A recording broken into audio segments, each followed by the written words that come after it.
Reserse Kriminal Khusus Polda Papua berhasil mengungkap dugaan tindak pidana korupsi dana desa di Kabupaten Lanijaya, Papua Pegunungan dengan kerugian negara mencapai 168 miliar rupiah.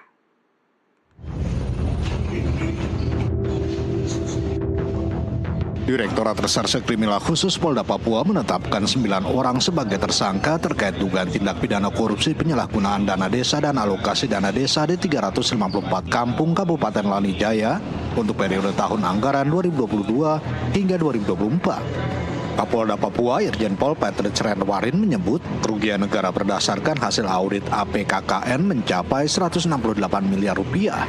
9 tersangka berasal dari berbagai latar belakang termasuk pejabat di lingkungan Pemkab Lanijaya dan pihak Bank Papua. Di antara para tersangka yang telah ditetapkan terdapat PLT Kepala DPMK, Koordinator Tenaga Ahli Pemberdayaan Masyarakat, serta mantan sekretaris daerah yang juga menjabat PJ Bupati.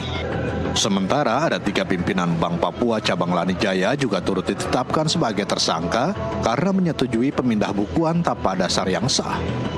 Modus yang dilakukan yaitu dana desa tersebut dipindah bukukan ke rekening OPSP 3MD berdasarkan surat permintaan dari Dinas Pemberdayaan Masyarakat dan Kampung DPMK kepada Bank Papua Cabang Tiom tanpa sepengetahuan kepala dan bendahara kampung. Alokasi dana desa tersebut disalahgunakan melalui penerbitan peraturan Bupati Lanijaya yang bertentangan dengan undang-undang yang lebih tinggi. Melalui tahapan berikutnya, setelah dilakukan audit oleh BPKP, kemudian telah ditetapkan tersangka atas dugaan tindak pidana korupsi dana yang bersumber dari APBD dan APBN tahun 2022 hingga 2024 di Kabupaten Lanijaya, yang mana jumlah keseluruhan tersangka yang telah dilakukan penyidikan sebanyak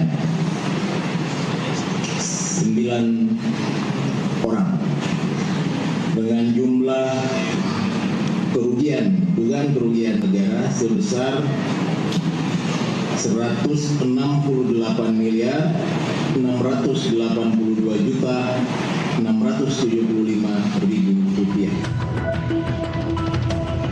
Total keuntungan yang dikantongi para tersangka dari dana pembangunan kampung ini dilaporkan mencapai lebih dari 168 miliar rupiah.